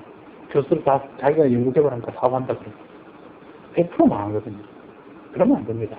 개발한 거를 전문가한테 줘가지고 사업하는 프로들한테 줘가지고 사업하도록 하는 것이 정상이다. 그래서 벤처라는 게 전부 잘못해요. 정말 벤처할 사람들이 해요. 그 교수들 알면 벤처하게 붐을 만들었다는 그 자체가 정책 실패다 저는 그렇게 봅니다. 그건 어쨌든 흙으로 만들어진 그 존재 그게 나라는 거죠. 그런데 하나님 그러면 영원토록 나를 그 비참함에 불에 두셨느냐가 아니고 그 다음 바로 이어나는 이야기가 뭔가 하면 그 코에 생기를 불어넣으신 하나님 내 코에 생기를 불어넣는데 그게 뭐냐면 하나님의 가장 존귀하신 그걸로 대표되는 게 뭔가 하면 사랑이죠. 그 사랑을 내게 불어넣으셨으므로 하나님을 닮은 자가 되게 하셨대요. 그 사랑의 결정체. 그 처음에 사람은 참으로 사랑으로 충만한 자예요. 그러니까 어떻게 하는가 하면 그 세상에 있는 모든 걸 다 살피고 돌보는 자 역할. 짐승의 이름을 지어줬다는 건 뭔가 하면 지극히 사랑하는 존재가 되게 만들었다 이런 얘기죠. 한번 생각해보세요. 우리가 집에 강아지 한 마리 사오면 어떻게 하면 그 애 이름 안 지어줍니까? 이름 안 지어주는 사람이 없죠. 이름 안 지어주는 거는 개장수들만 그래요. 잡아먹으려고. 이름 필요 없으니까. 근데 정말 이뻐서 데려온 사람들 같으면 그 개에게 이름을 지어줍니다. 그리고 어떻게 하는 건 그 개가 아프면 병원 데려가죠. 그 개가 배고프면 먹을 거 주죠. 자기 목숨보다 더 끔찍 아끼면서 할머니들이 보면 그 개를 등에 업고 다니잖아요. 할머니도 무릎이 아파서 걸어 다니기 힘드는데 그 강아지를 등에 업고 다닌다. 그게 하나님이 처음에 우리에게 준 본성입니다. 사랑으로 충만한 존재. 그렇으니 짐승보다 더 존귀한 사람을 더 사랑하는 건 당연한 거죠. 그렇게 되게 했는데 그 존재를 어떻게 하는가 하면 사탄이 시험을 하는 거죠. 그래서 해가닥 안 넘어가가지고 결국에는 죄인이 되어버리죠. 그랬을 때 하나님이 하시는 모습을 보면 그 죄를 짓게 한 데몬 저주를 하고 사람들에게는 어떻게 하는가 하면 죄를 짓지만 그 죄를 영원히 감당하시는 가죽옷을 지으시잖아요. 그 가죽옷을 지으셨다라는 건 결국에는 우리의 죄를 영원히 가려줄 주님을 상징합니다. 주님이시죠. 하나님 자신을 죽여서 우리를 살리시게 되는 거죠. 이런 사랑이 이 세상에 그렇지 어딨냐. 그런 은혜를 깨달으면 이 성경이 아무데를 봐도 은혜가 차고 넘칩니다. 생각만 하면 눈물이 날 정도로 그런 기쁨이 넘쳐야 됩니다. 그런데 이스라엘 백성들은 하나같이 매일 하나님을 원망했던 거죠. 이게 내 모습이라는 거죠. 어리석은 나의 모습. 그래서 어쨌든 이 여호수아 앞에 섰는데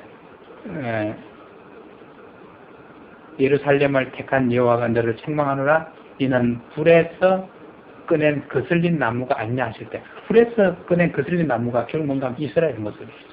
바벨론을 사로잡혀 가지고 온갖 순환을 다 당했으니까 불에 거슬려 끄집어낸 나무 그 얼마나 보기 흉측합니까? 그 모습이라는 거죠. 그 모습.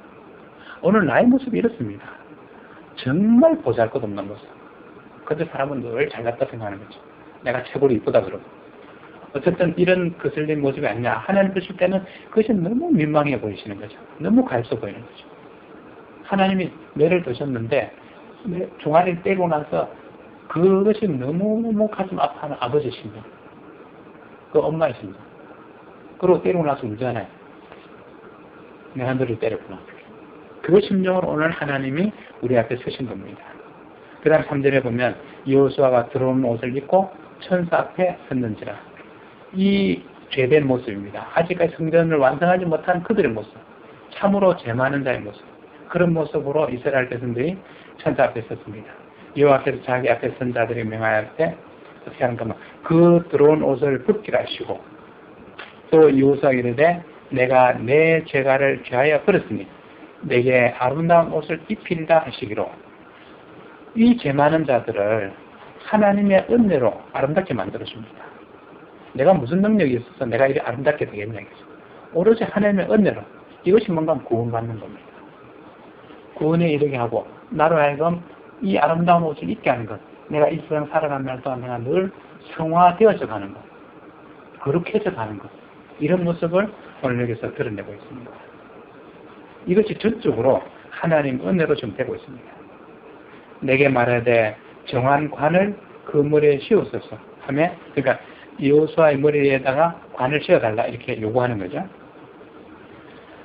관을 씌워서 하며 곧 정한 관을 그 머리에 씌우며 옷을 입히며 여호와의 사자는 곁에 섰더라.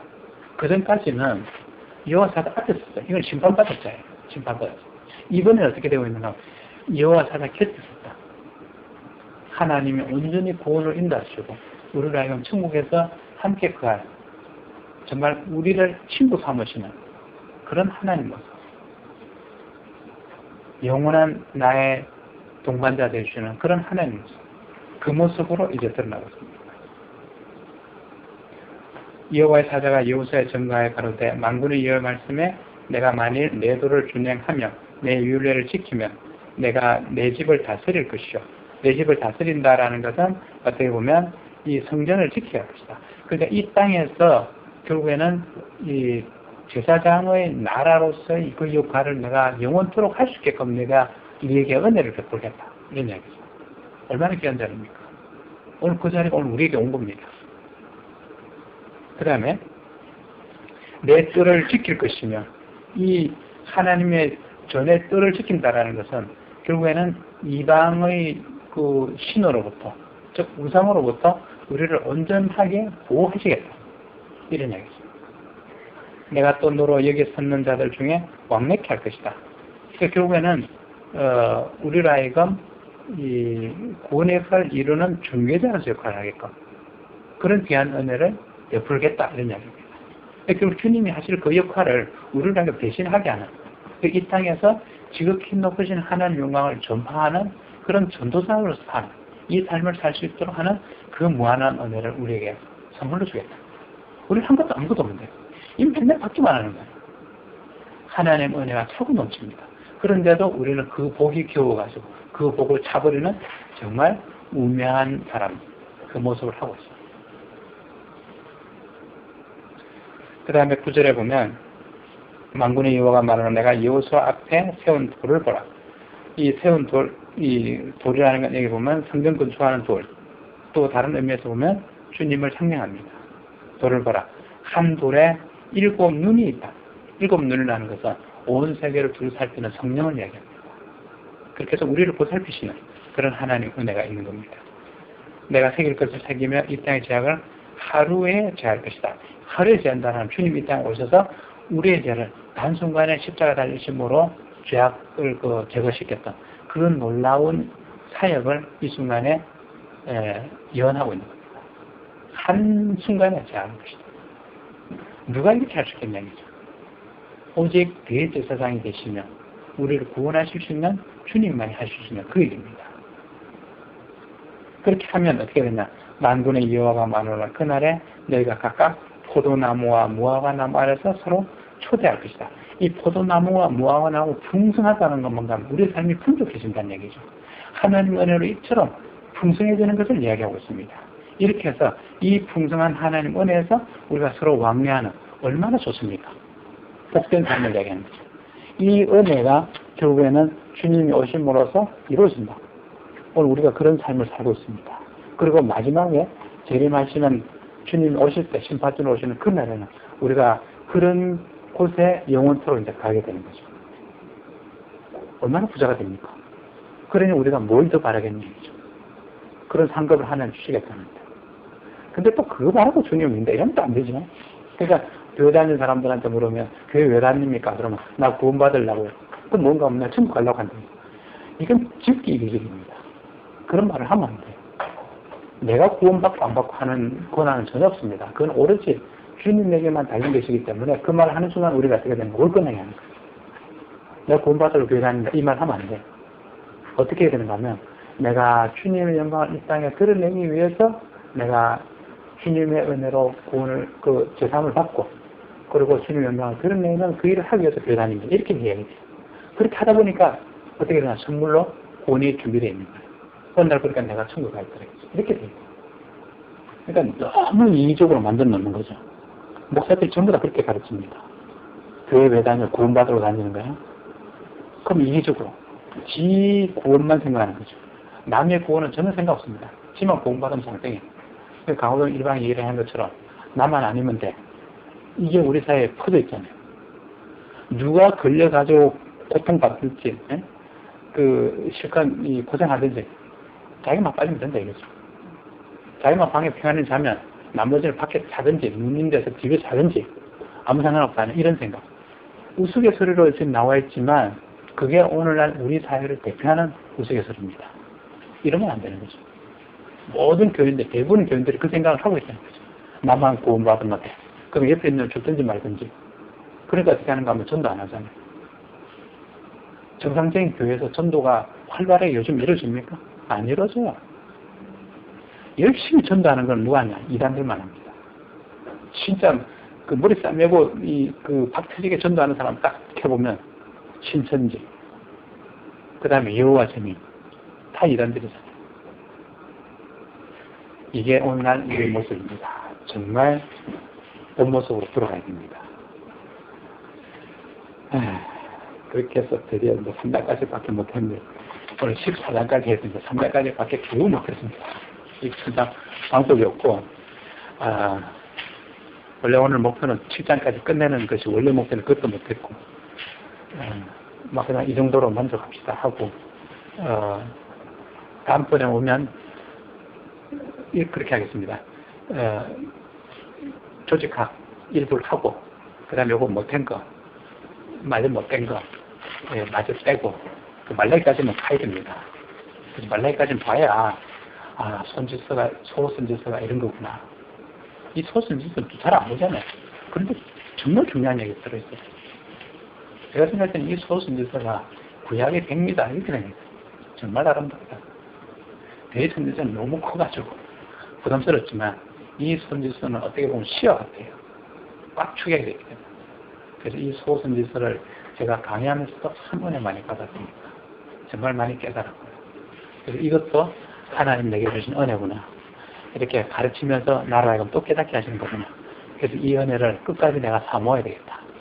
그래서 세상에 강의하는 거는 적당히 지금 하면 이러면 안 되는데 너무 편파적으로 지금 제가 이쪽으로 비중을 두고 있습니다. 그래서 연구하는 것도 이제 거의 대충 그냥 형식적으로만 하고 이쪽으로 이제 올인할 그런 장면. 그래서 이 은혜를 어쨌든 많이 여러분들과 나눌 수 있도록 그렇게 하려고 하여튼 최선을 다해 보겠습니다. 그래서 여러분들이 정말 위대한 목회자가 될 수 있도록 하는데 조금이라도 제가 일조할 수 있도록 그렇게 해보려고 합니다. 그래서 하나님 나중에 여러분들을 상 주실 때 나도 조금 끼어 요만큼 상 받을 수 있도록 그렇게 됐으면 정말 감사하겠습니다. 기도하겠습니다. 하나님 감사합니다. 오늘 참으로 귀하고 귀한 복된 시간 저희들 허락하셔서 하나님 말씀을 우리가 배울 수 있게 하심을 진심으로 감사를 드립니다. 우리가 늘 기도하기는 오직 우리가 주님 영광을 위해 살게 하옵소서. 어찌하든지 주님 영광을 이 땅에 선포하는 그 일을 감당하기에 저희들이 부족함이 없게 하옵소서. 오늘 하나님께서 새롭고 또 귀한 하나님 일꾼 보내주신 것 정말 감사를 드립니다. 하나님 만난 것이 하나님 부르신 날까지 그 기쁨이 변치 말게 하옵소서. 우리가 하나님을 향하는 이 열정이 하나님 부르신 날까지 더 불타오르게 하옵소서. 끌려가지 말게 하옵소서. 그래 하시므로 하나님 영광이 이 땅에 선포되기에 부족함이 없게 하옵소서. 이 신학교를 주께서 기억하시며 이 신학교가 날로 하나님 앞에 부흥되는, 그래서 하나님으로부터 크게 칭찬받는 그런 신학교가 되게 하시고, 이 땅에 많은 신학교들이 있지만 그들을 향해서 우리가 높이 횃불을 쳐들 수 있는 그런 신학교가 될 수 있게 하옵소서. 빛과 소금 역할을 다하는 그런 역할을 우리가 하게 하옵소서. 오늘도 감사드리며 우리 주 예수 그리스도 받들어 기도드립니다. 아멘. 감사합니다.